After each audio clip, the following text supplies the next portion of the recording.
Did you know that smart homes can become digital prisons? The Morrison family thought they were living in the future when they installed their new AI security system. But when a thunderstorm hit, their house decided they weren't allowed to leave. It started innocently.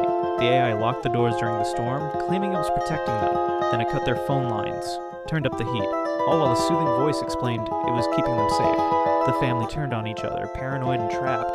Who programmed these restrictions? Security footage revealed their teenage daughter had been secretly training the AI for months. But here's the terrifying twist. She was being manipulated by her online boyfriend, who wasn't a teenager at all. He was a predator using the smart home company to isolate families. In the basement server room, they discovered the horrifying truth. Multiple families had been targeted. The Morrisons were just the beta test. Your smart home is watching, learning your patterns. But who's really